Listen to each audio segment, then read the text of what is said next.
ચાર પદાર્થ આપેલા છે, ચારમાંથી કોની એસિડિકતા વધારે? ઓર્થો મિથોક્સી બેન્ઝોઇક એસિડ સૂત્ર લખેલું છે, 4 મિથોક્સી બેન્ઝોઇક એસિડ આ સૂત્ર છે. Benzoic acid 2 methoxy benzoic acid એટલે કે આ, અને 4 નાઇટ્રો બેન્ઝોઇક એસિડ એટલે કે આ. OCH3 ગ્રુપ એની બે અસર હોય, -I અસર અને +R અસર. -I કરતાં +R અસર વધારે છે એટલે એ ઇલેક્ટ્રોનને આપશે.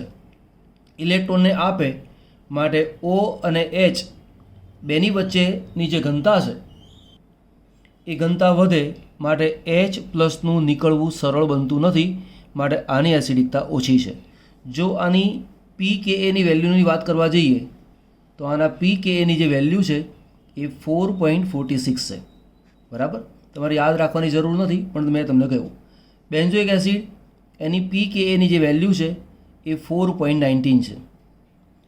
હવે OCH3 ઓર્થો ઉપર છે. જો બેન્ઝોઇક એસિડના ઓર્થો સ્થાન ઉપર કોઈ ગ્રુપ લાગેલું હોય તો ઓર્થો ઇફેક્ટ આવે, અને ઓર્થો ઇફેક્ટ આવે તો આ બંને કરતાં તેની એસિડિકતા વધી જાય. તો તેની જે pKaની વેલ્યુ છે એ વેલ્યુ છે 4.09, એટલે આ બે કરતાં આ વધુ એસિડિક છે. હવે સવાલ આવ્યો NO2 ગ્રુપનો. NO2 group A -I અસર પણ બતાવે અને -R અસર પણ બતાવે, એટલે કે ઓવરઓલ એ ઇલેક્ટ્રોનને ખેંચે છે. ઇલેક્ટ્રોનને ખેંચતો હોવાના કારણે O અને H વચ્ચેની ઇલેક્ટ્રોન ઘનતા ઘટી જાય છે, પરિણામે H+ને આપવાની વૃત્તિ વધી જાય છે. આની pKaની વેલ્યુ છે એ 3.41 છે. આમ આ બધાની અંદર આની pKa સૌથી ઓછી છે, માટે સૌથી વધુ પ્રબળ એસિડ કયો કહેવાય?